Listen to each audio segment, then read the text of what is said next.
The evening before I was supposed to get married to Sarah felt strangely unsettled, filled with an atmosphere I couldn't quite name. We were at a small get-together, just our closest friends, kind of a final celebration before the big day.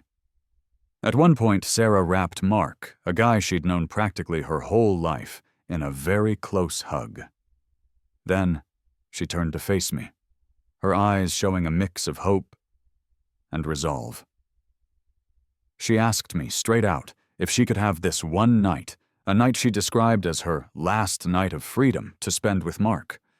She gave me her word, her solemn promise, that if I just allowed her this, then from the moment we were married, she would be completely and utterly faithful to me for the rest of our lives. I simply looked at her, my gaze steady for what seemed like an eternity, trying to process her request and what it meant. Finally, with a slow movement, I nodded my head in agreement. A little while later, as Mark passed by me, he gave me a somewhat forced, generous-sounding comment. "You can go out and find a woman for yourself tonight too, Alex," he said. "I really won't care, I promise." But I didn't feel any desire to go out searching for someone. Instead, my eyes found Chloe. She was sitting quietly in a corner, known to everyone as Sarah's best friend. But to me, she was more. She was the girl I had first loved years ago. I quietly made my way over to where she was. My heart was beating faster than usual. I looked directly into her captivating eyes, eyes that I remembered so vividly from the past, and I asked her, my voice barely above a whisper, "Would you want to spend tonight with me?" Sarah was asking for a night with her childhood sweetheart. It only seemed fair, in a strange way, that I might seek out the company of my own first love. The room was buzzing with the energy of our friends, Sarah's closest companions and my own best men. We had all had a fair bit to drink, and everyone was feeling relaxed and a little tipsy. Suddenly, in the middle of the chatter, Sarah threw her arms around Mark, this old friend of hers. "Mark," she said, her voice carrying a dramatic tone. "Childhood sweethearts. They're different from someone who just appears later in life, aren't they? I'm marrying Alex tomorrow. Don't you feel even a tiny bit of regret about us?" Mark's expression immediately soured, his face clouding over as if he were about to cry. "Regretful? Of course I am," he mumbled, his voice thick with emotion. "But what can I possibly do about it now? You ended up falling for him." Sarah looked at Mark's tear-filled eyes, her own face showing a deep sense of pity. "Well, how about we do something to make up for that regret, just for tonight?" she suggested. Mark looked up, a flicker of surprise in his eyes. Then Sarah slowly turned her gaze towards me. "Honey," she called out, her voice a little too sweet. "Tomorrow, we're getting married. And I promise you, I will never, ever betray you. But just for tonight, this very last night before our wedding, why don't we just play a little? Let's give each other a little bit of freedom. What do you say?" The room, which had been lively, erupted into cheers and whistles at her words. But just as quickly, a silence fell over everyone as they noticed the cold, unreadable expression on my face. Sarah's intentions were crystal clear. She wanted to spend one final, unrestrained night with Mark, the man she had carried a torch for throughout her youth, as a way to compensate for the love she felt they had shared, but never fully acted upon. She was entirely confident that I wouldn't dare to reject her request publicly, and she probably believed she could easily smooth things over with me later. Her confidence stemmed from a simple, yet powerful, fact in her eyes. Although she had pursued me quite intensely when we first got together, in terms of our family backgrounds, I was definitely the one marrying into a wealthier, more established family. She assumed I was not only deeply in love with her, but also very keen on the advantages that came with her family's status. After all, for someone like me, who came from an ordinary working-class family, marrying into such a rich family was seen as a huge step up, an incredibly fortunate turn of events. Sarah's guess about my situation wasn't entirely wrong. The experience of being chosen by a girl from a wealthy background and the challenges that can come from such a family was something I had indeed experienced quite profoundly, just not with her. My friends, my brothers in spirit, subtly tugged at my shirt, their eyes urging me, "Alex, don't be a fool. Don't agree to this."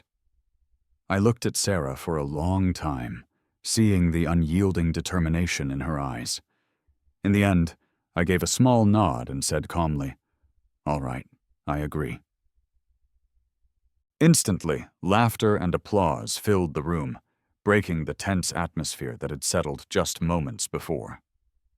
Someone even remarked, "No wonder Sarah was willing to kneel in her dad's study for 3 whole days and nights just to get his permission to marry you, Alex.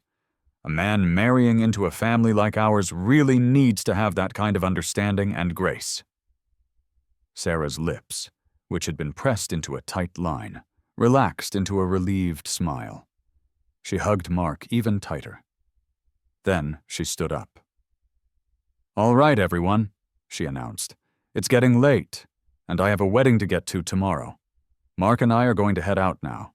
You all drink as much as you want and have fun. Everything is on my bill tonight." The room filled once more with cheers and playful jeers.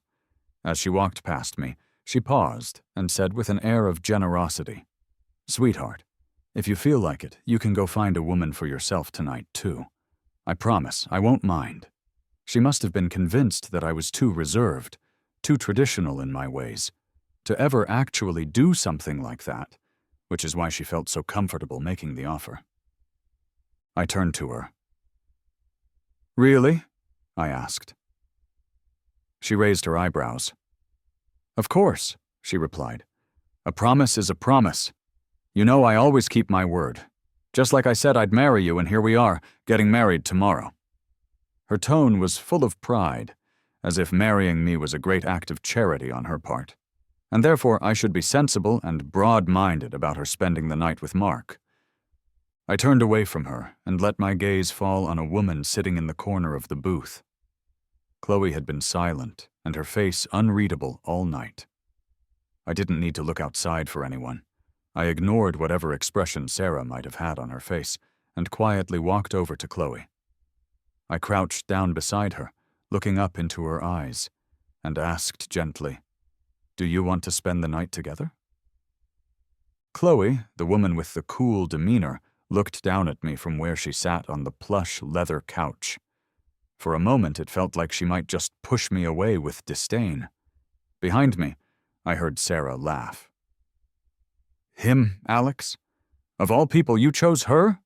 She's been completely against men for years, ever since she had her heart broken. She won't be interested." I savored those words in my mind. "Really?" A wave of emotions washed over me as I gazed at Chloe's face, the face that had appeared in so many of my dreams during countless sleepless nights. Seeing her again like this, if it hadn't been for the courage I'd found in the drinks tonight, I wouldn't have dared to even meet her eyes so directly. My fingernails were digging into my palms from the tension. I had no idea how she would react. Then, a cold, elegant, high-heeled shoe pressed gently but firmly against my chin, tilting my head up. Chloe raised her own chin slightly, her expression becoming even more distant, almost challenging. Her voice, when she spoke, was laced with a hint of anger. "Are you sure?" she asked. I didn't want to back down, not now. Summoning my courage, I nudged my chin a little further onto her shoe. "I'm sure," I replied. Suddenly, she stood up. I think everyone in the room expected her to be thoroughly annoyed with me and to dismiss me harshly. After all, I'd heard a story about a celebrity who had tried to flirt with her at a party once. Apparently, she hadn't liked him blocking her way, so she had simply pushed him into a nearby swimming pool without a second thought, and walked away without even looking back. Sarah, seeing Chloe stand, rushed over, clearly scared, and trying to intervene. "Hey, Chloe, that's my husband. Just calm down. He didn't know about your temper. Alex, get up right now. I told you not to provoke her. She has no interest in men, really.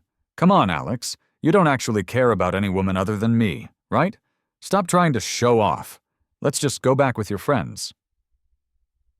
I wasn't sure which of Sarah's words set Chloe off, but Chloe suddenly shoved Sarah, making her stumble back a few steps.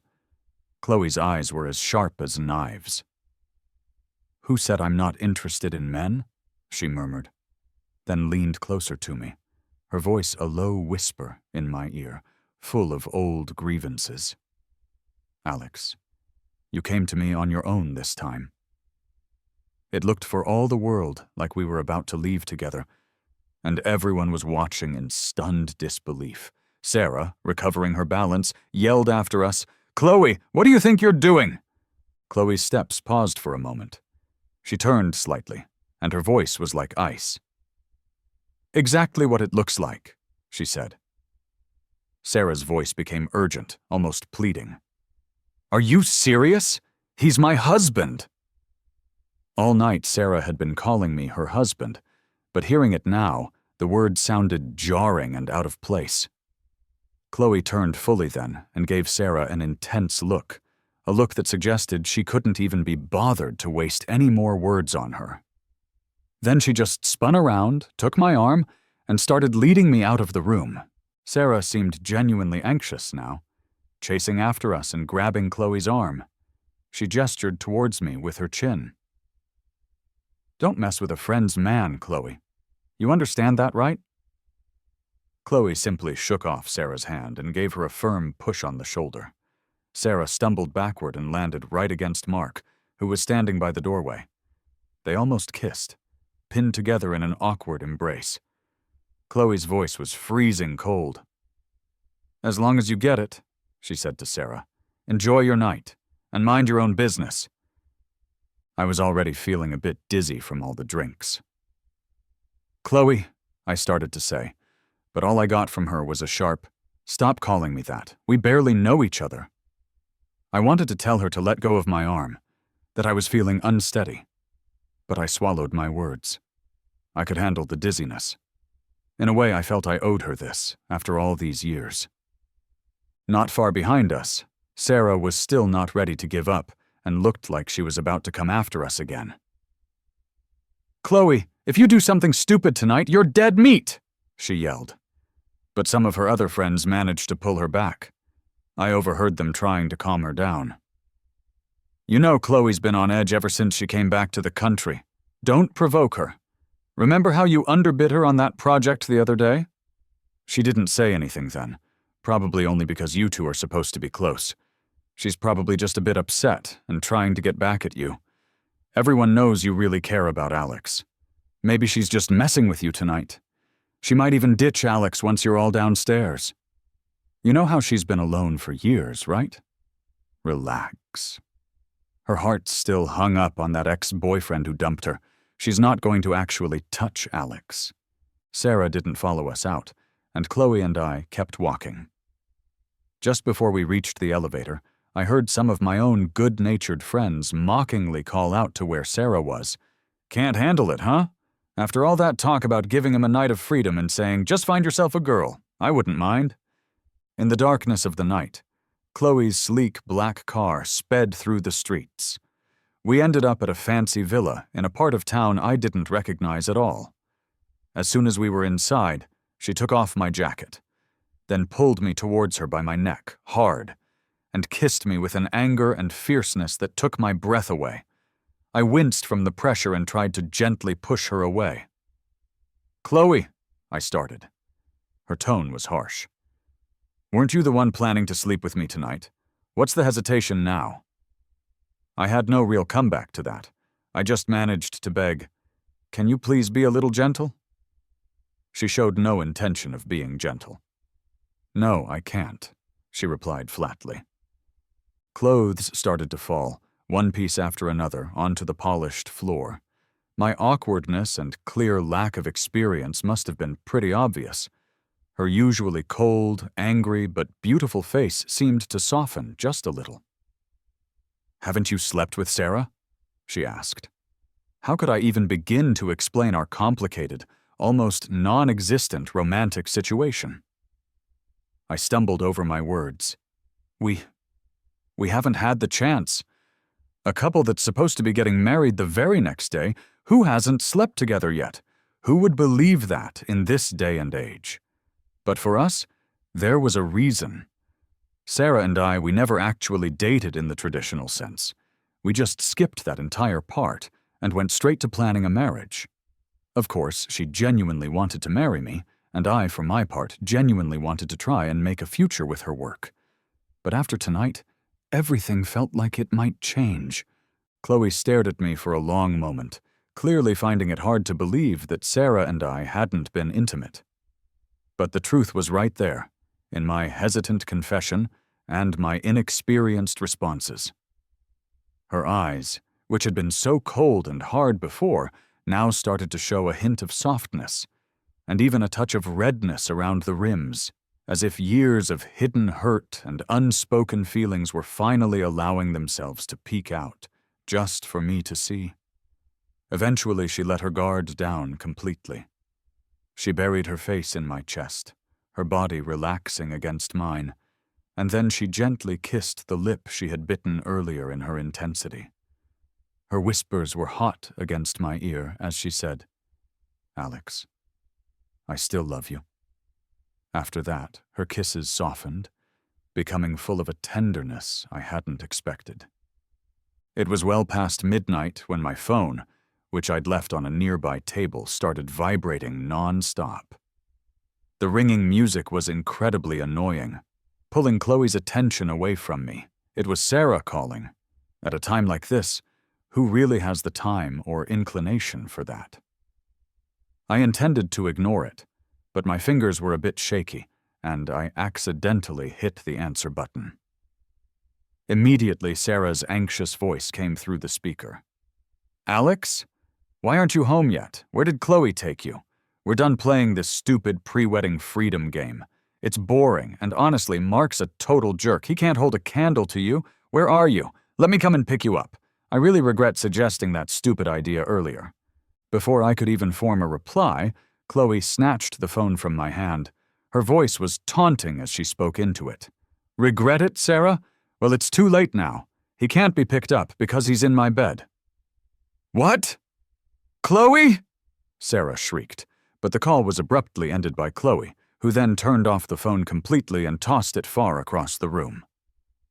Sarah was the one who had started all this trouble, but somehow I was the one who ended up suffering the consequences, or perhaps experiencing something entirely unexpected.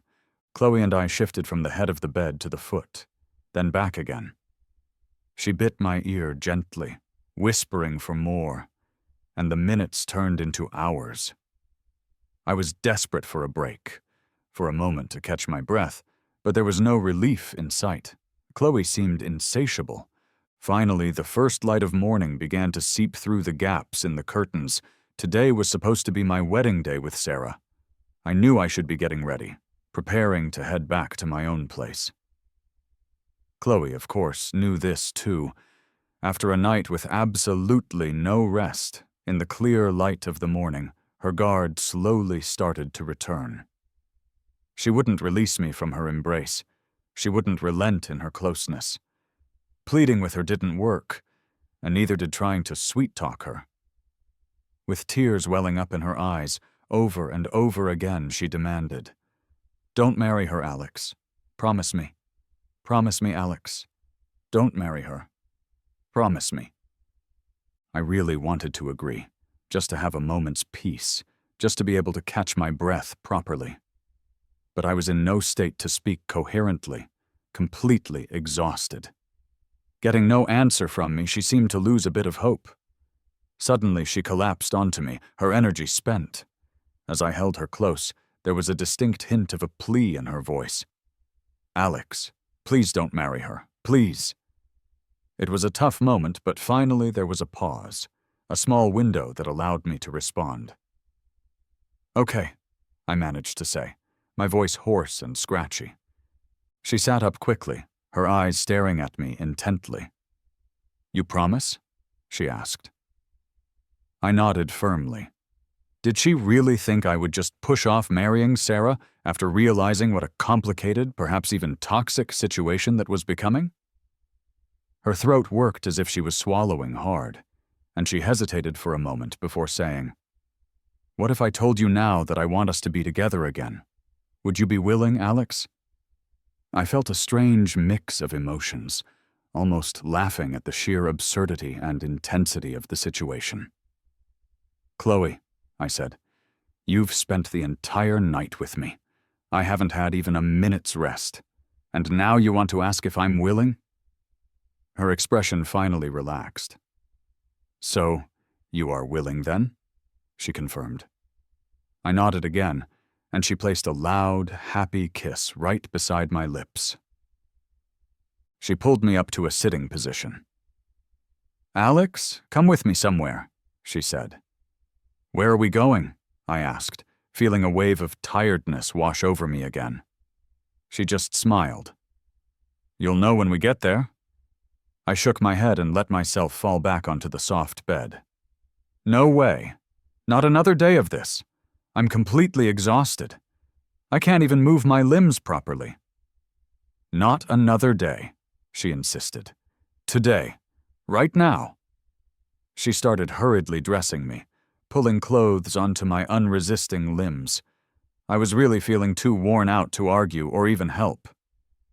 "Chloe, I'm filthy," I mumbled. "We were all over the place last night. Can't we at least take a quick shower before we go anywhere?" She seemed to be in a real rush. "It doesn't matter," she said. "No one will know. We'll get cleaned up properly when we get back. We can just toss these clothes out and buy new ones." And with that, two incredibly sleep-deprived lovers threw on some clothes and headed out. We had barely left the gates of the villa when she reminded me, "Alex, turn on your phone. You need to let your family know that the wedding with Sarah is off, so they don't go all the way to the venue for nothing." It finally hit me then. She had me so spun around with everything that had happened that I hadn't even thought of that crucial detail. Ignoring the flood of messages and missed calls from Sarah that I knew would be there, I called my parents first. Once I had informed my close friends and family about the change of plans, we reached the place Chloe had been so eager to take me to. Turning to look at where we were, I realized she was completely, wonderfully out of her mind. I stared in disbelief, but she just smiled softly at me. She parked the car, and we sat down on one of the waiting benches outside the marriage registration bureau. They weren't even open for business yet. She had dragged me here without even letting us freshen up, clearly very eager to get this done. Finally, with a moment of calm, she turned to me and said, "Alex, it's been 7 years since we broke up. 7 years is a very long time, don't you think? I can't wait even a moment longer. If you're willing, let's get registered right away." "Can we?" "Why wouldn't I be willing?" The girl I considered my first love had waited 7 years for me. And truth be told, I had never truly moved on from her either. But then, a clear image of her mother's authoritative and disapproving demeanor from when we had first encountered her disapproval years ago flashed in my mind. Me and Chloe, just getting married like this? We were talking about a girl from a family that consistently ranked high on the national wealth lists. Could it really be that simple? I couldn't help but voice my concern. "Your family," I began. Chloe interrupted me, looking straight into my eyes with unwavering intensity. "Alex," she said, "two adults who are in love and want to be together forever, wanting a certificate to protect their love. I don't think that should require anyone else's permission." Her words echoed some of the soft sentiments Sarah had used, but from Chloe, they felt different, more genuine. "Their thoughts and opinions are theirs," Chloe continued. "But we're adults. Getting married is a decision between you and me. I'll take responsibility for explaining things to your parents. I'll beg them, I'll explain, I'll do whatever it takes until they accept me as their daughter-in-law. But my side..." Chloe sighed deeply. It had always been the hard part, both in the past and now in the present. She gave me a very determined look. "Alex, listen to me carefully. If you dare to back out now, or if you try to run away like you did 7 years ago, you're done for." I quickly reassured her. "I'm not running. There will be no more stepping back. I'll listen to you. I'm with you." As the staff of the bureau began to arrive and open up, a few more couples joined the line behind us. We ended up being the very first couple to get our marriage registered that day. Exhausted, and both sporting matching dark circles under our eyes from lack of sleep, we were grinning like absolute fools in our wedding certificate photo. Anyone looking at that picture could see that we were marrying willingly. In fact, super willingly. The official seal landed with a satisfying thud on our photo, and we each held a copy of the red marriage booklet. I was literally shaking with excitement as I held mine, just like she was. I had actually married my first love. She gave me a playful peck on the cheek as we stepped out of the bureau. She whispered "honey" in my ear, a term of endearment that made me blush.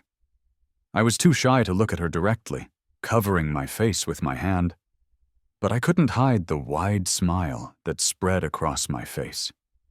With my phone still turned off, the world was blissfully quiet on our way back to the villa. We made a quick stop to buy some new clothes. Once we were back inside, she systematically stripped off my old clothes and tossed them straight into the trash can. Then, we playfully headed to the shower together. Later, clad in new, comfortable pajamas, I lounged on the soft couch, watching her as she bustled about in the kitchen, preparing a late breakfast for us. She was making shrimp and egg custard, which used to be one of my favorite dishes when we were together all those years ago. Things had been incredibly stormy and chaotic, but some practical matters still needed to be addressed. Showered and fed, both of us felt considerably revitalized. Chloe turned on her phone, and as expected, the calls came flooding in almost immediately. She finally answered one. On the line was a mutual friend of hers and Sarah's. "Oh my God, Chloe, you're finally online. Where are you? You didn't really end up with Alex, did you? Sarah has gone completely mad. She's speeding all over the city looking for you, turning every house you own in the city upside down trying to find you both. It's supposed to be Sarah's wedding day today, and neither of you are anywhere to be found. Her guests are all at the venue, but not a single person from the groom's family or any of his friends has shown up. It's gone viral online already. Everyone is laughing at her now, saying the groom bolted from Sarah's wedding. Sarah is racing to your villa as we speak." Chloe remained remarkably calm throughout this barrage of information. "Let her come," she said simply, then hung up the phone. She put down her dishes and took both of my hands in hers. "Let's get dressed, Alex. After we see Sarah and deal with that, I'll go with you to your parents' place and explain everything. They shouldn't have to worry." I nodded. "Okay." Just as we finished changing into fresh clothes, Sarah was already pounding furiously at the front door. Chloe calmly pressed the remote button to unlock it and let her in. Sarah looked like an absolute mess. Her expensive wedding dress was all wrinkled and creased, dark circles were prominent under her eyes, and her eyes themselves were streaked with red from holding back tears. She stormed into the house, anger practically radiating off her in waves. First, she shot daggers with her eyes at Chloe, and then her gaze flicked to me standing slightly behind Chloe. Her breathing was heavy and ragged, as if she was physically swallowing her anger to keep it from exploding. Ignoring Chloe completely for a moment, she tried to keep her voice cool and composed as she spoke directly to me. "Alex, we're getting married today, remember? Let's go. There's still time if we leave now." She reached out to take my hand, but Chloe slapped her hand away sharply.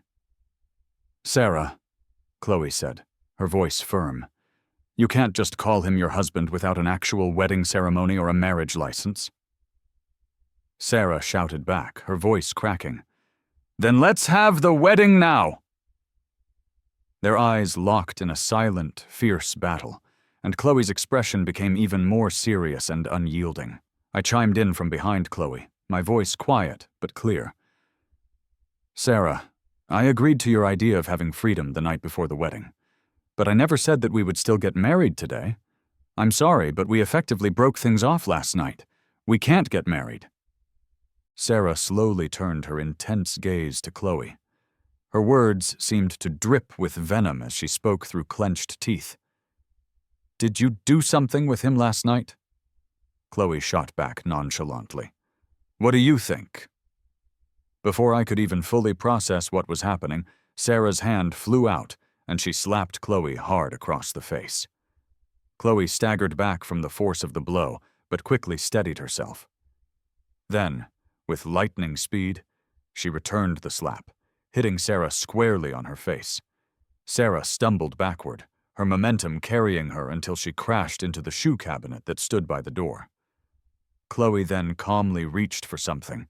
It was one of the marriage certificates, and shoved it right in front of Sarah's face. "Look closely, Sarah," Chloe said, her voice cold and cutting. "Alex is my husband now.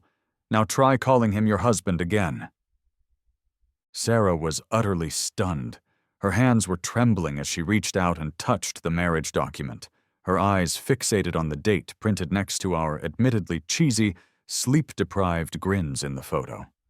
Finally, the shock wore off, and she exploded. She grabbed Chloe by the collar of her shirt, demanding, "When did you two get together? Were you sneaking around behind my back all this time?"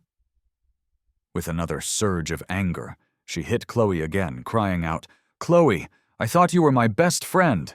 How could you betray me like this? You slept with him. You pulled him away from me when I hadn't even touched him yet. And you dared to marry him today, on what was supposed to be my wedding day. You're ungrateful. He's mine, not yours." The two of them started fighting then. A messy, emotional brawl. I only tried to separate them by stepping in and holding Sarah back. "Ungrateful? Look who's talking!" Sarah shrieked at Chloe. "We were supposed to be best friends, and this is how you treat me. Do you have any idea how much effort it took for me to win him over? I chased after Alex for a whole year. I spent millions of dollars just to prove my love for him, and he wouldn't even let me touch him, always insisting that we take things slow. And now you're just taking him from me? My parents thought he was just some boring nerd, not worthy of our family's business connections. But I wanted to marry a smart, handsome science geek. How could you just take him away from me like this? I thought you were still in love with your first love, the one who dumped you. Go get him back, Chloe. Leave my man alone. Give him back to me!" The fight eventually fizzled out as Sarah collapsed to the floor, completely overcome, crying her eyes out in deep, heaving sobs. As I watched her, I realized that maybe I had never really understood Sarah at all. I had never seen this raw, desperate side of her before. It was true that she had chased after me very persistently for a whole year, and her energy had brightened up my otherwise quite dull life, which was mostly consumed by research. Honestly, her efforts had touched my heart at the time. I'd often found myself trying to forget about Chloe, telling myself that I'd moved past that old crush from my youth. I thought that maybe I should appreciate this new, intense kind of love that had entered my life, or risk ending up alone forever. But the truth was, I wasn't deeply in love enough with Sarah, the rich kid, nor did I really have the energy or inclination for a casual fling. I was, however, open to giving a serious relationship with her a shot, with the genuine intention of marriage if things worked out. So one day, when she was waiting for me outside my research institute, I had asked her directly, "Are you serious about us, Sarah? Because my life is very busy with research. I don't have time for anything casual or undefined." She had asked, "If I said yes, would we get married?" She seemed to think I meant immediately. After she dropped me off that day, she promised, "Give me 3 days. I'll give you an answer. Wait for me." When she returned 3 days later, looking battered and bruised, but with a triumphant grin on her face, she said, "My parents are on board with our marriage, Alex. I've given it my all. You can't say no to me now, can you?" Looking at her then, So determined, and having clearly fought for us, I couldn't bring myself to refuse, and I agreed. Jumping straight to matrimony felt incredibly quick, and it did unsettle me quite a bit. I had turned her down on the few occasions she had wanted to stay over at my place, or when she suggested I stay with her. She hadn't brought it up again after that, but instead focused all her energy on fast-tracking the wedding plans, always assuring me with excitement that it didn't matter. "Let's save all the special moments for our honeymoon night," she'd say, her face glowing with anticipation. When her childhood friend Mark found out that we were actually getting married, he started causing some drama. It turned out that she had ditched Mark, who was apparently her former flame, specifically to pursue me. I didn't think too much of it at the time. She had moved on to me in what seemed like the right way, by breaking up with him first. But things started feeling a bit off after she introduced me to her parents, and they met mine. My parents were simple, hard-working people, and they were completely taken aback by the sheer wealth and status of Sarah's family. My parents fumbled through the meeting, clearly feeling inferior next to a family that was worth millions. I knew that even if I gave it everything I had, even if I lost everything I owned in the process, I still couldn't possibly come up with what would be considered a decent dowry for myself in their eyes. After that meeting, I started noticing a subtle change in how Sarah acted around me. She used to be all sweet and incredibly eager to please me, but gradually she started to adopt a slightly more high and mighty attitude. I didn't pay too much attention to it at first, because I reminded myself that I wasn't the same person I was 7 years ago. I didn't think I was out of her league, even though she was this incredibly rich girl who didn't really have to work hard for anything. As long as she genuinely loved me and was loyal to our relationship, I was okay with her having a more leisurely lifestyle. No one ever said you absolutely need to hustle and grind every day to live a good life. But if we were really talking about matching up, I was a PhD student at a prestigious national research institute, highly educated, with a promising future that could genuinely benefit people. The sky was the limit for me, professionally. Who was to say that I couldn't match up to some spoiled, rich girl who, from what I'd gathered, couldn't even recognize all the letters of the alphabet correctly, and whose academic degrees were likely bought rather than earned? She was a shopaholic and spent money like it was going out of style. So seriously, who couldn't match whom here? If she was looking down on me, the feeling was becoming increasingly mutual. I had thought she understood the balance of knowledge and wealth that existed between us, but after seeing my not-so-fancy family background, she seemed to conclude that it was definitely me who was reaching far above my station, and that meeting her was my one big lucky score in life. She started acting like I should be constantly humble and grateful, making a continuous effort to hold on to her. Then, she started openly flirting with Mark, an ex she clearly wasn't completely over yet. With Chloe suddenly showing up back in the country and in our lives, I was thrown for a complete loop. And I never really got the chance to make Sarah see things straight before our wedding day crept up on us. The night before the wedding, her actions and her words made me realize, with a stark clarity, that she simply wasn't good enough for me. She didn't deserve me. And that powerful realization, as painful as it was, gave me the courage I needed to chase after something that had always felt distant, but had never really left the soft spot in my heart. My first love, Chloe. Watching Sarah now, throwing a full-blown tantrum on the floor, Chloe didn't seem surprised at all. They had known each other since they were children, and their friendship wasn't just talk. It was a long-standing connection. When Chloe and I had dated secretly all those years ago, I had never met any of her family or her friends. It wasn't until she came back to the country just the other day that I had any clue about the tangled past that existed between the three of us, me, Sarah, and Chloe. Back then, Chloe would often say to me, "Alex, just give me some time. I'm really serious about us. but I don't have much of a say at home right now. Please, just be patient with me, okay?" And I would nod seriously and tell her, "I will." I believed her. I knew her family was well off and had some influential connections, but the actual extent of their wealth and power was far beyond anything I could have imagined at the time. That became terrifyingly clear when, one day, I was essentially kidnapped off the streets. Men just grabbed me and shoved me into a car. I ended up in a luxurious private room, face to face with a very classy, intimidating woman, Chloe's mother. She stated her piece very clearly and then slid a check for $1 million across the polished table to me. I was so embarrassed and overwhelmed that I was too shy to even look up at her directly. But I knew I wouldn't take that money, so I gently pushed the check back towards her. I heard her chuckle softly. "Your appetite is quite big, isn't it, young man?" she said.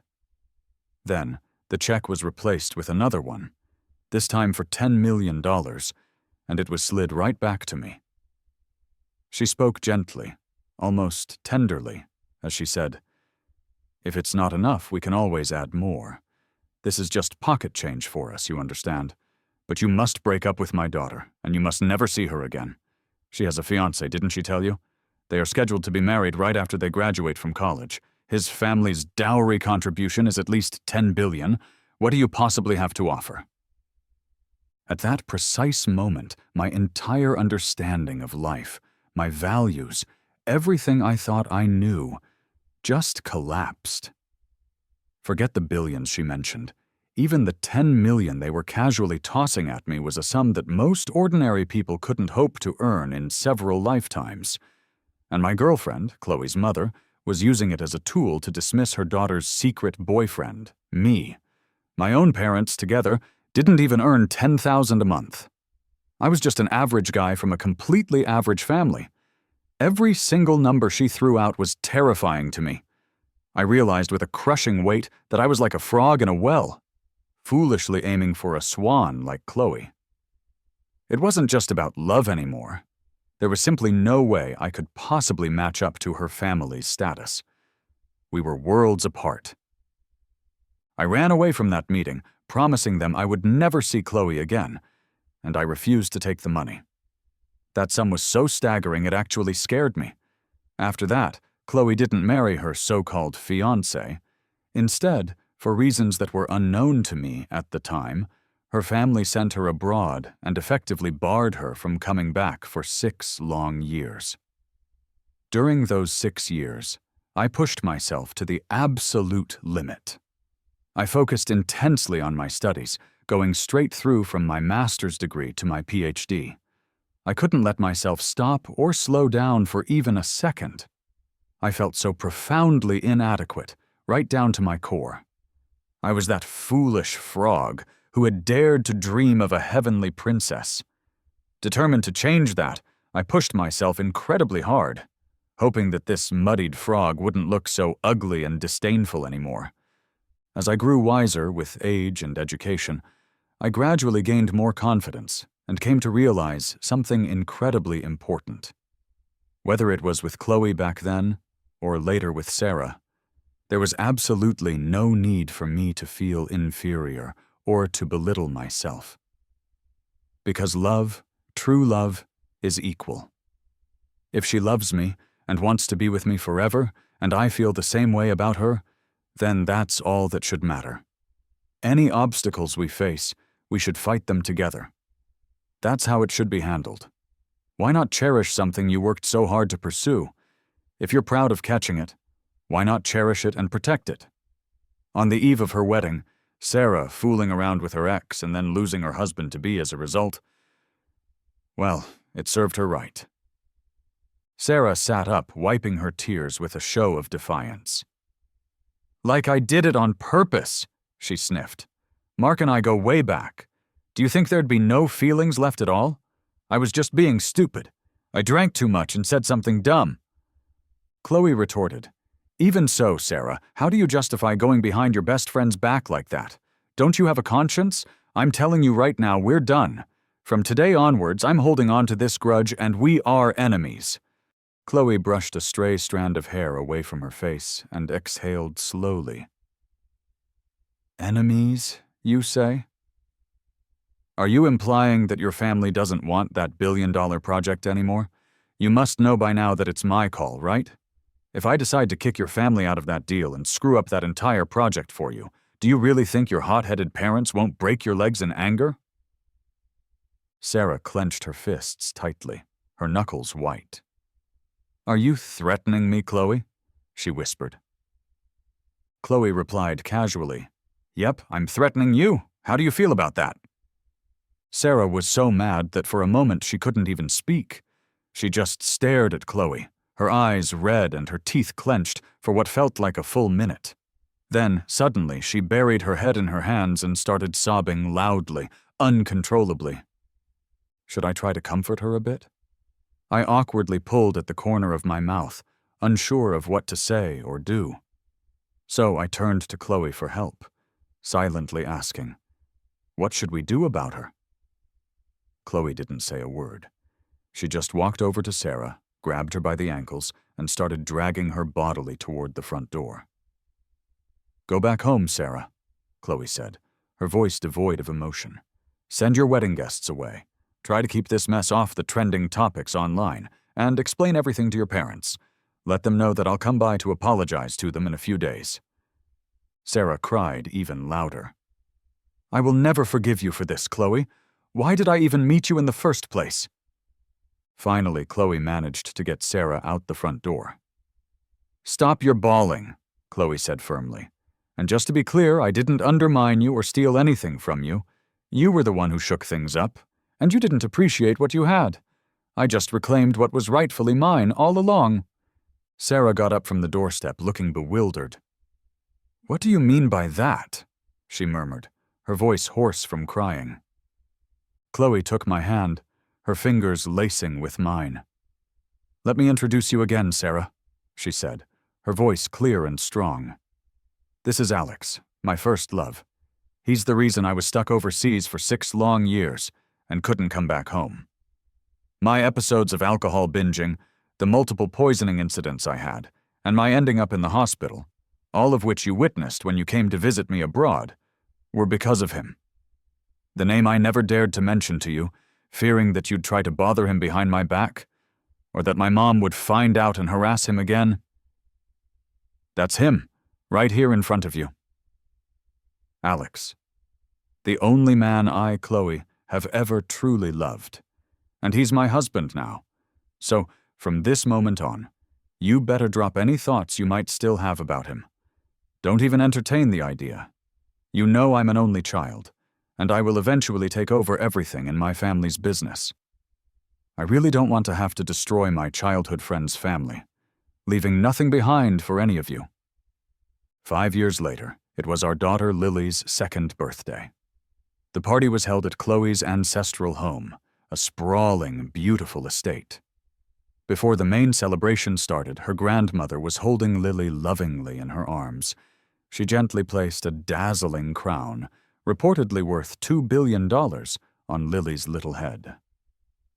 Our little princess, her grandma cooed, born to enjoy a good life. Happy birthday, my precious Lily. Grandma loves you very much. Lily, already a charmer, dove into her grandma's embrace.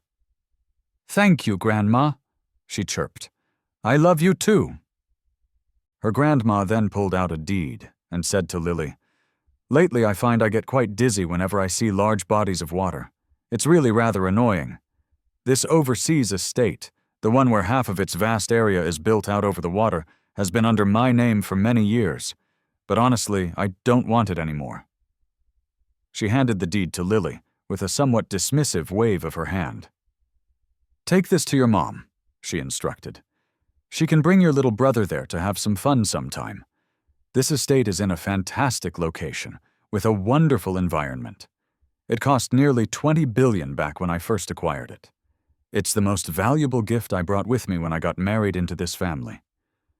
Our daughter Lily, in her sweet, innocent voice, asked, My little brother? Where is he? Seeing Chloe's mom still pretending to sulk a little off to the side, a playful act she'd kept up. Chloe and I couldn't help but laugh softly. Chloe pulled Lily into her arms, tapping her little nose affectionately. Then, she gently placed Lily's tiny hand on her own slightly rounded belly. "Right here, sweetie," Chloe whispered. "Maybe." My decision not to take the $1 million her mother had offered me all those 7 years ago had, I think, given her a very different, perhaps more respectful impression of me. Or perhaps it was my significant change in status over the years. By the 2nd year of our marriage, I had already made several significant contributions to society through my work at the National Research Institute, gaining a certain level of recognition and respect. Consequently, Chloe's parents weren't nearly as opposed to our marriage as we had initially feared they would be. Currently, we are gently and happily moving into an era of true family harmony.